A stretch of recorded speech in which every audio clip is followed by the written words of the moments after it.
तर आता अवकाळीमुळे द्राक्ष उत्पादक संकटात सापडलेत. नाशिकच्या द्राक्ष निर्यातीमध्ये मोठी घट झाली. यंदा 70% द्राक्षांचं उत्पादन घटलंय. यंदा युरोप आणि नॉन युरोप देशांमध्ये सुमारे 35% द्राक्ष निर्यात घटली. तर बांगलादेश आणि नेपाळ या प्रमुख बाजारपेठांमध्ये 70 ते 80% निर्यात घट झाल्यानं शेतकऱ्यांसमोर आर्थिक अडचणींचा डोंगर उभा राहिला.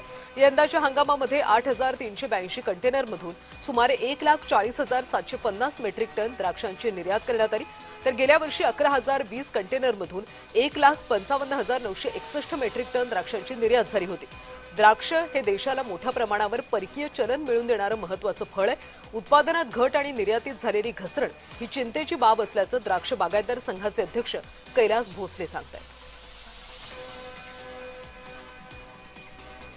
मागच्या वर्षी सतत 6 मे पासून जो पाऊस पडला, त्याच्यामुळे सलग 6 महिने जो पाऊस पडत होता, त्याच्यामुळे द्राक्ष बागेमध्ये उत्पादनच कमी आलं.